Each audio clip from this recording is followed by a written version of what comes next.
Yo, what's going on, people? Welcome back to day 21 of the 100-day sprint that I'm documenting on this YouTube channel where I'm showing you exactly how I create my own reality. So let's dive straight into this. Inside this video, we're going to be talking about my leg workout that I do from home with just dumbbells, and then also going to be showing you my shoulder workout as well.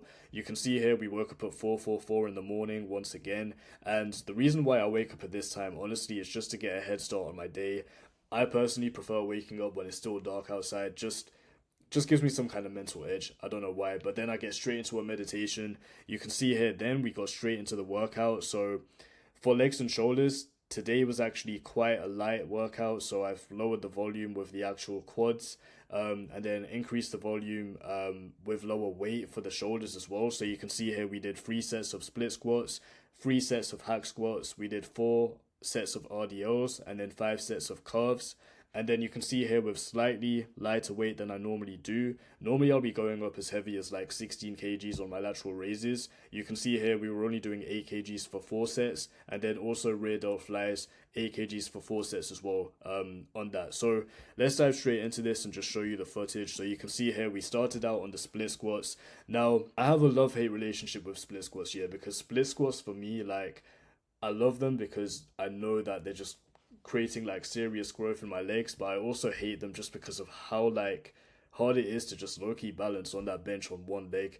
But you can see here I was going at it with around 28 kgs, swapped over the legs, took like a deep breath. The thing is with split squats is more time you're like working out your grip strength and everything as well, because you're holding obviously that much weight with your hand for that long, like probably over a minute. And you can see here like my balance was kind of going low-key, but yeah, that was a real good set. We did 3 sets of that, and I think I went up to 32 kg on the last couple of them.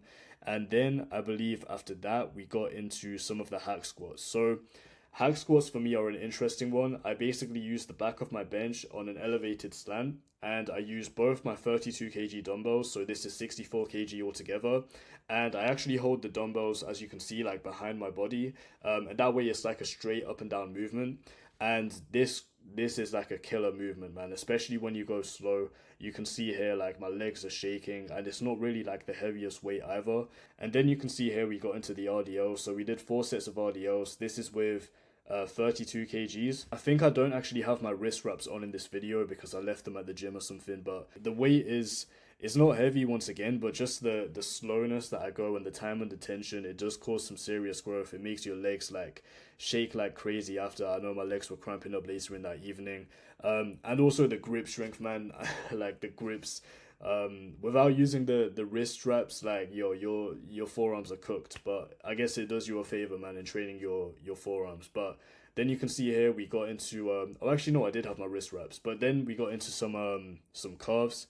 So we did 5 sets of this. Once again, just kind of, you know, using the edge of my bench, just making do with what I have at home and the tools I have.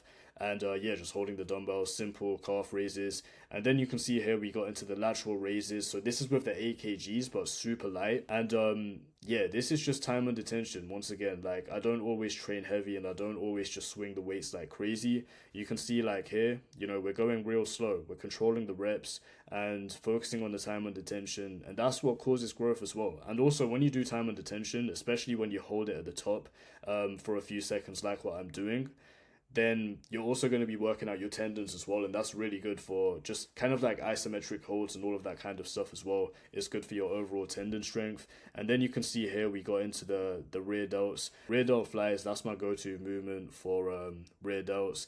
Like I said in one of my other videos, I don't train rear delts too much just because I know like how much activation I normally get with back.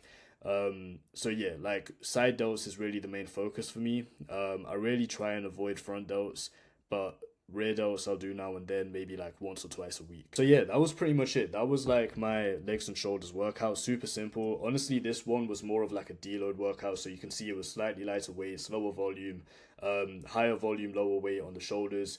And yeah, it kind of all works out in the end, especially with my physique and the way I'm going on the bulk. You know, I'm just taking a few days every like 3 or 4 weeks or so just to kind of like deload, lower the weight a bit, and allow my body to recover, especially with the added food and the added calories, and yeah, like the added like protein that I'm getting as well.